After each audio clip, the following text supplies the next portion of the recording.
बिस्तर पर बैठकर भोजन करने से क्या होता है? यमराज ने चित्रगुप्त को जो रहस्य बताया था वो सुनकर आपके भी रोंगटे खड़े हो जाएंगे। तो चलिए जानते हैं कि मनुष्य को बिस्तर पर बैठकर भोजन क्यों नहीं करना चाहिए। एक बार यमलोक में यमराज अपने सभागार में सिंहासन पर विराजमान थे और उनके समीप चित्रगुप्त बैठकर विनम्रता पूर्वक बात कर रहे थे। वार्तालाप के दौरान चित्रगुप्त ने यमराज से जिज्ञासा प्रकट की, हे प्रभु, कृपा करके मेरी कुछ शंकाओं का समाधान कीजिए। मनुष्य को भोजन किस प्रकार से करना चाहिए? भोजन करने के लिए उचित दिशा और स्थान कौन सा है? किन स्थान पर बैठकर भोजन नहीं करना चाहिए? भोजन से पूर्व क्या करना चाहिए और भोजन के बाद क्या करना चाहिए? किसके घर का भोजन नहीं करना चाहिए? किन स्थान पर बैठकर भोजन करने से आयु कम होती है? कृपया करके मेरे इन सभी प्रश्नों का उत्तर दीजिए। यमराज मुस्कुराए और चित्रगुप्त को उत्तर देते हुए बोले, हे चित्रगुप्त, तुमने बहुत उचित प्रश्न पूछे हैं। वास्तव में इन सभी प्रश्नों का उत्तर मनुष्य के आचार व्यवहार और उसकी आदतों में छिपा होता है। जैसा आचरण मनुष्य करता है वैसा ही फल उसे भोगना पड़ता है। अच्छे आचरण से सुख और दीर्घायु प्राप्त होती है, वहीं अनुचित आदतों के कारण दुख और अकाल मृत्यु तक हो सकती है। मनुष्य को भोजन करते समय शास्त्रों के नियमों का पालन अवश्य करना चाहिए। जो भी मनुष्य शास्त्रों के नियमों का पालन करते हुए भोजन ग्रहण करता है वो निश्चित ही दीर्घायु होता है। उसका शरीर रोग और व्याधियों से दूर रहता है, उसके शरीर में पापवास नहीं करते हैं। इसीलिए भोजन करते समय मनुष्य को दिशा, स्थान, समय और उम्र का ध्यान अवश्य रखना चाहिए। यह सुनकर चित्रगुप्त ने विनीत स्वर में कहा, हे प्रभु, कृपया इन रहस्यों को विस्तार से समझाएं। भोजन संबंधी जो जो नियम है मुझे विस्तार से बताइए। यमराज गंभीर स्वर में बोले, हे चित्रगुप्त, तुम्हारे प्रश्नों का उत्तर देने से पहले मैं तुम्हें एक प्राचीन कथा सुनाता हूं।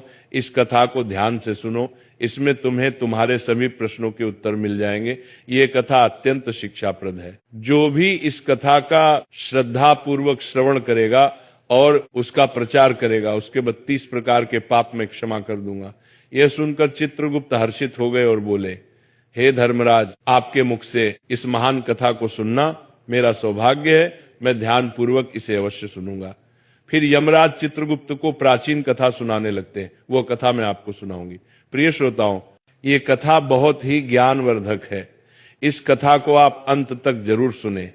प्राचीन काल में मगध देश के विजयपुर नामक राज्य में चंद्रकेतु नाम के प्रतापी और धर्मपरायण सम्राट राज्य करते थे। उस राज्य में प्रकृति की भरपूर संपदा थी और प्रजा अत्यंत सुखी एवं संतुष्ट थी। राजा चंद्रकेतु गुणवान, बुद्धिमान तथा दयालु हृदय के थे। वह सदैव प्रजा के हित में प्रयत्नशील रहते और यज्ञ, दान व जनकल्याण के अनेक कार्य करते रहते थे। प्रजाजन उन्हें पिता के समान आदर एवं प्रेम देती थी। राजा की पत्नी रानी शीलवती भी उतनी ही धर्मपरायण, सुंदर और सदाचारी थी। रानी शीलवती प्रतिदिन पूजा पाठ करती, जरूरतमंदों को अन्न वस्त्र दान करती और सच्चे हृदय से प्रजा के कल्याण की कामना करती थी। इस दिव्य दंपति के राज्य में सभी सुखी थे, किंतु एक दुख था जो राजा रानी के हृदय को सालता रहता था। वह दुख था संतान न होना। राजा चंद्रकेतु और रानी शीलवती की कोई संतान नहीं थी। वर्षों बीत गए, उन्होंने अनेक व्रत, पूजा और यज्ञ किए, देवी देवताओं से प्रार्थना की, ऋषि मुनियों की सेवा की, परंतु उन्हें पुत्र या पुत्री प्राप्त नहीं हुई। दोनों इस बात से अत्यंत दुखी रहते थे। राजा अपने महल में कई बार चिंतित होकर सोचते, मैंने ऐसा कौन सा पाप किया है जो मुझे पुत्र सुख से वंचित रहना पड़ रहा है। राज्य में सब कुछ है, प्रजा सुखी है, पर मेरे वंश को आगे ले जाने वाला कोई उत्तराधिकारी नहीं। क्या मेरे पुण्यों में कमी रह गई या पूर्व जन्म के किसी अपराध का फल मुझे मिल रहा है? राजा चंद्रकेतु दिन प्रतिदिन अधिक उदास रहने लगे। प्रजा को जब यह पता चला कि राजा अपनी संतानहीनता के कारण दुखी है तो राज्य के लोग भी चिंता करने लगे। सब ईश्वर से प्रार्थना करते कि राजा रानी को शीघ्र संतान सुख प्राप्त हो। एक दिन राजा ने निश्चय किया कि वे किसी महापुरुष की शरण लेकर अपनी समस्या का हाल पूछेंगे। उन्हें स्मरण आया कि महान तपस्वी ऋषि वशिष्ठ इस समय निकटवर्ती वन में आश्रम बनाकर तप कर रहे हैं। ऋषि वशिष्ठ त्रिकालदर्शी एवं दिव्य दृष्टि वाले महात्मा हैं। वे अवश्य ही इस रहस्य को जान सकते हैं। राजा ने निश्चय किया कि वे स्वयं आश्रम जाकर ऋषि वशिष्ठ से मार्गदर्शन मांगेंगे। अगले ही दिन प्रातः राजा चंद्रकेतु कुछ सहयोगियों सहित अपने रथ पर सवार होकर वन की ओर चल पड़े। शीघ्र ही राजा वशिष्ठ मुनि के शांत आश्रम पहुंचे, जो हरे भरे वृक्षों से घिरा था और जहां पक्षियों का मधुर कलरव गूंज रहा था। ऋषि वशिष्ठ आश्रम के द्वार पर ही मानो उनकी प्रतीक्षा कर रहे थे। राजा को आते देख ऋषि ने मुस्कुराकर स्वागत किया और बोले, राजन, हमारे आश्रम में तुम्हारा स्वागत है। आज इधर आने का क्या कारण है? सब कुशल तो है? कहीं राज्य कार्य से विरक्त होकर संन्यास लेने का विचार तो नहीं बना लिया? इतना कहकर ऋषि ने हल्की मुस्कान की, फिर गंभीर हो गए। राजा चंद्रकेतु ने हाथ जोड़कर विनम्रता से कहा, हे मुनिवर, राज्य कार्य भली भांति चल रहा है, संन्यास लेने का इरादा नहीं है, पर मैं एक भारी चिंता के कारण व्याकुल होकर आपकी शरण में आया हूं। आप जगत के रहस्यों के जाता हैं, मेरी शंका का समाधान केवल आप ही कर सकते हैं।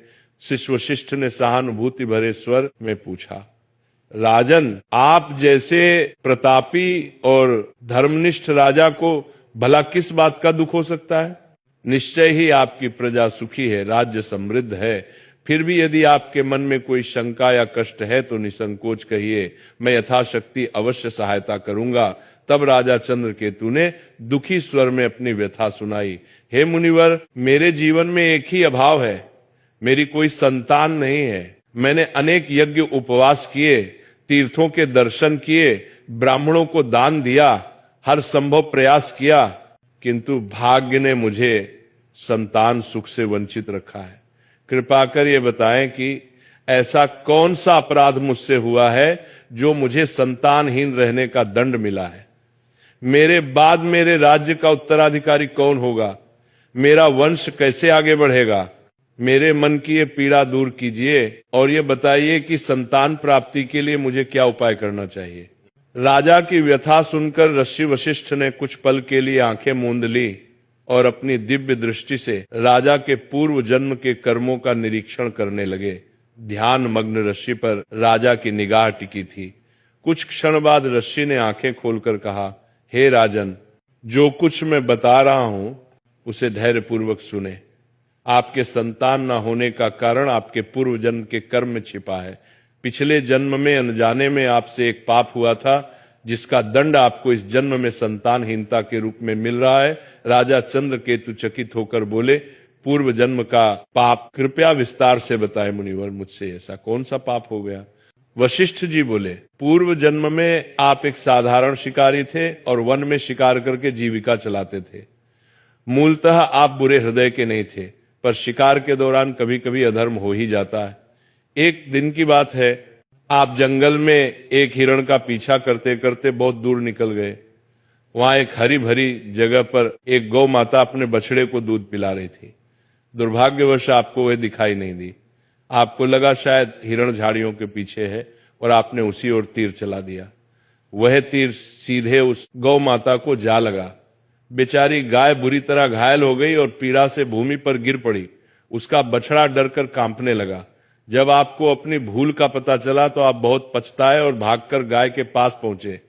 आपने तुरंत उपचार का प्रयत्न किया, पर कुछ देर बाद उस गाय ने तड़प कर प्राण त्याग दिए।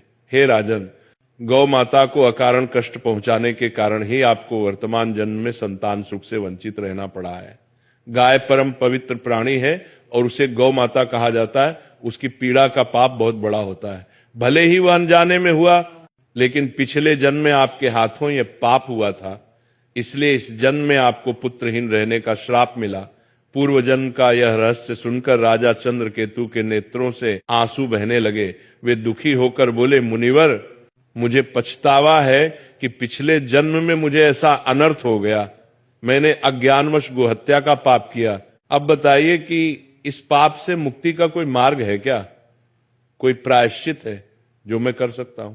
कृपा करके मुझे इस पाप से उबरने का उपाय बताएं। ऋषि वशिष्ठ ने कोमल स्वर में कहा, हे राजन, हर पाप से प्रायश्चित द्वारा मुक्ति संभव है। यदि मनुष्य हृदय से प्रायश्चित करना चाहे, आपके मामले में भी उपाय है। गौ हत्या या गौ को कष्ट देने के प्रायश्चित स्वरूप आपको गौ सेवा करनी चाहिए। आप पूरी निष्ठा से गायों की सेवा करें, भूखी गायों को चारा पानी दें, गौशालाएं बनवाएं, बीमार गायों का उपचार करवाएं और गौ माता के प्रति प्रेम एवं भक्ति रखें। गौ सेवा से बढ़कर कोई पुण्य नहीं है। इसी से आपके पूर्व जन्म के पाप का शमन हो सकेगा। राजा चंद्रकेतु ने आशिक के चरण पकड़ लिए और कृतज्ञता से बोले, मुनिवर, आपने मेरी आंखें खोल दी। मैं अवश्य आपके बताए मार्ग का पालन करूंगा। गौ माता की सेवा करके ही मैं अपने पाप धोने का प्रयास करूंगा। दस्य वशिष्ठ ने आशीर्वाद देते हुए राजा को विदा किया। राजा चंद्रकेतु आश्रम से लौटकर पूरी निष्ठा के साथ गौ सेवा में जुट गए। उन्होंने राज्य भर में गौशालाएं बनवाई और स्वयं प्रतिदिन गायों की देखभाल व पूजन करने लगे। रानी शीलवती भी गौ माता की सेवा में बराबर लगी रही। उन्हें पूर्ण विश्वास था कि गौ सेवा से उनके जीवन का अंधकार अवश्य दूर होगा। कई महीनों तक निरंतर श्रद्धा पूर्वक गाय की सेवा करने के बाद भगवान ने उनकी प्रार्थना सुनी। रानी शीलवती ने अंततः एक सुंदर पुत्र को जन्म दिया। वर्षों बाद संतान सुख पाकर राजा रानी की खुशियों का ठिकाना न रहा। पूरे राज्य में आनंद मनाया गया और उस शुभ अवसर पर प्रजा ने भी हर्षोल्लास से उत्सव मनाया। समय बीतता गया। राजकुमार हृष्ट पुष्ट बालक के रूप में बड़ा होने लगा। राजा रानी ने उसका लालन पालन बड़े लाड प्यार से किया। वर्षों बाद संतान मिलने के कारण राजकुमार की प्रत्येक इच्छा पूरी करते थे। माता पिता को प्रसन्न रखने के लिए महल के सेवक भी राजकुमार को दुलार देते और कभी किसी बात के लिए उसे कठोर अनुशासन में नहीं रखा जाता था। अत्यधिक लाड़ प्यार के कारण राजकुमार अनुशासनहीन होने लगा था। हालांकि वह हृदय से बड़ा नहीं था। बचपन से ही उसे मन मर्जी करने की छूट मिल गई थी। वह सुबह देर तक सोया रहता और बिना नहाए धोए रसोई से नाश्ता मांग लेता। कभी भोजन कक्ष में जाने का कष्ट नहीं करता, बल्कि बिस्तर पर ही भोजन करने की जिद करता। महल के दास दासियां सोने की थाली में तरह तरह के पकवान सजाकर राजकुमार के शयन कक्ष तक ले आते। राजा या रानी उसे डांटते टोकते नहीं थे और सेवक भी उसकी हर इच्छा पूरी करते थे। राजगुरु सहित कुछ बुजुर्गों ने कभी कभार राजकुमार को समय पर स्नान करने और उचित स्थान पर बैठकर खाने की सलाह भी दी, परंतु माता पिता ने प्रेमवश उसकी गलतियों को अनदेखा कर दिया। रानी शीलवती भी बेटे की हर फरमाइश पूरी करती थी और चाहती थी कि उसका बचपन हंसी खुशी बीते। इस प्रकार राजकुमार युवा किशोर अवस्था तक आया। देखते देखते वह 16 वर्ष का हो गया। राजा चंद्रकेतु ने मन ही मन उसे अपना उत्तराधिकारी मानना शुरू कर दिया था, किंतु विधि को कुछ और ही मंजूर था। 16 वर्ष की आयु में राजकुमार अचानक एक गंभीर रोग से पीड़ित हो गया। राजवैद्य ने इलाज में कोई कसर न छोड़ी। दूर दूर से वैद्य बुलाए गए और यज्ञ प्रार्थनाएं भी की गईं, किंतु कुछ भी कारगर नहीं हुआ। कुछ ही दिनों के भीतर दुर्भाग्यवश उस किशोर राजकुमार ने अपने प्राण त्याग दिए। इस आकस्मिक वज्रपात से राजा रानी पर दुखों का पहाड़ टूट पड़ा और पूरे राज्य में शोक छा गया। इस घटना के बाद राजा चंद्रकेतु ने राजपाट त्यागने का निर्णय कर लिया। उन्होंने अपने भतीजे को राज्य सौंप दिया और रानी शीलवती के साथ वन में ऋषि वशिष्ठ के आश्रम जा पहुंचे। ऋषि वशिष्ठ ने राजा रानी को अत्यंत शोकाकुल देखा तो स्नेहपूर्वक कारण पूछा, राजन, आप इतने व्यथित क्यों हैं? राजा चंद्रकेतु ने रोते हुए अपने पुत्र की अकाल मृत्यु की कथा ऋषि को सुना दी। तब ऋषि वशिष्ठ ने ध्यान लगाकर अपनी दिव्य दृष्टि से कारण जानने के बाद कहा, हे राजन, आपके पुत्र की आयु क्षीण होने का कारण उसके अपने ही आचरण में था। आपको पूर्व जन्म के पुण्य फल से पुत्र की प्राप्ति तो हुई, किंतु आपके पुत्र ने बचपन से ही कुछ ऐसी अनुचित आदतें अपनाई जिनके परिणाम स्वरूप उसे अल्पायु में ही मृत्यु का सामना करना पड़ा है। आपका पुत्र प्रतिदिन बिना स्नान किए भोजन करता रहा और प्रायः बिस्तर पर बैठकर ही भोजन करता रहा। जो मनुष्य बिना नहाए धोए भोजन करता है उसकी आयु क्षीण हो जाती है, और जो मनुष्य बिस्तर पर बैठकर भोजन करता है उसके शरीर में विभिन्न रोग उत्पन्न हो जाते हैं और उसके जीवन के भी असमय समाप्त हो जाने की आशंका रहती है। अनेक औषधियों और प्रयासों के बावजूद आपका पुत्र बचाया नहीं जा सका, क्योंकि उसकी देह उन अपवित्र आदतों का शिकार हो चुकी थी। नश्य के इन वचनों ने राजा रानी की आंखें खोल दी। उन्हें अपनी भूल का गहरा पश्चाताप हुआ और उन्होंने सांसारिक मोह त्यागने का निश्चय किया। राजा चंद्रकेतु ने वहीं आश्रम में रहकर शेष जीवन तपस्या और भगवान के चिंतन में बिताया। रानी शीलवती ने भी राजसी ठाट बाट त्याग कर अपने पति के साथ सादा जीवन अपना लिया। इस प्रकार राजा रानी ने दुख से ऊपर उठकर धर्म के मार्ग पर शांति पा ली। कथा सुनाकर यमराज ने चित्रगुप्त की ओर देखते हुए कहा, देखा चित्रगुप्त, किस प्रकार मनुष्य की अपनी आदतें उसके जीवन को संवारती या बिगाड़ती हैं। राजा चंद्रकेतु जैसे पुण्यात्मा को भी अपने पुत्र की अकाल मृत्यु का दुख सहना पड़ा, क्योंकि उनके पुत्र ने गलत आदतों का पालन किया था। अतः प्रत्येक मनुष्य को सावधान रहना चाहिए कि वह किस प्रकार का आचरण कर रहा है। मनुष्य को सदैव भोजन करने से पूर्व शारीरिक शुद्धि कर लेनी चाहिए।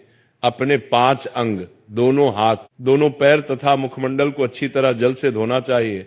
यदि संभव हो तो भोजन से पूर्व स्नान करके पवित्र होकर ही अन्न ग्रहण करना चाहिए। बिना स्नान किए भोजन करना शास्त्रों में वर्जित है।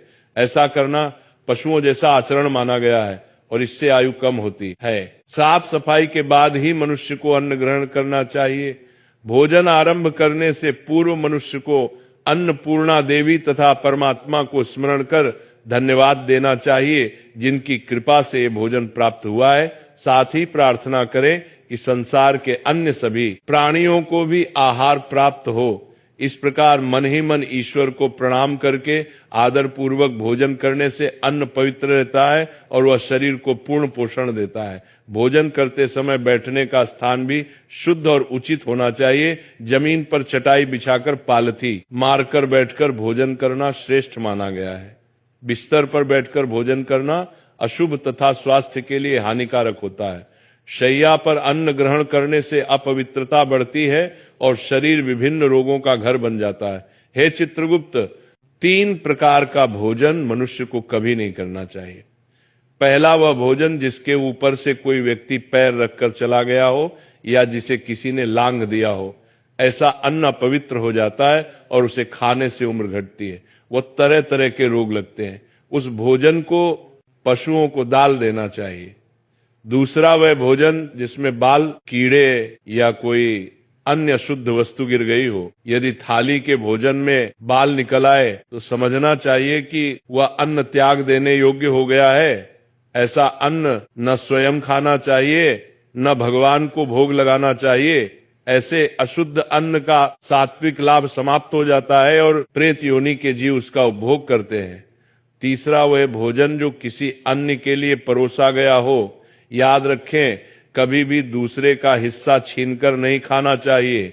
जो व्यक्ति दूसरों का भाग चुराकर खाता है या बिना बांटे खुद खा लेता है, उसे अन्नपूर्णा देवी रुष्ट हो जाती है। ऐसा करने से उसके पुण्य नष्ट हो जाते हैं और उसके जीवन में दरिद्रता एवं संकट आते हैं। अतः भोजन हमेशा सबसे बांटकर और उचित पात्र को अर्पित करके ही करना चाहिए। इसके अतिरिक्त भोजन का अनादर कभी नहीं होना चाहिए। झूठा भोजन व्यर्थ इधर उधर न फेंके और अन्न की बर्बादी न करें। अन्न देवता की कृपा से ही जीवन चलता है, इसलिए अन्न को आदर पूर्वक ग्रहण करें। जो मनुष्य इन नियमों का पालन करेगा वह स्वस्थ, निरोगी और दीर्घायु होगा। उसके जीवन में सुख समृद्धि बनी रहेगी और उसे अकाल मृत्यु का भय नहीं रहेगा। मनुष्य के आचार विचार ही उसके भाग्य का निर्माण करते हैं।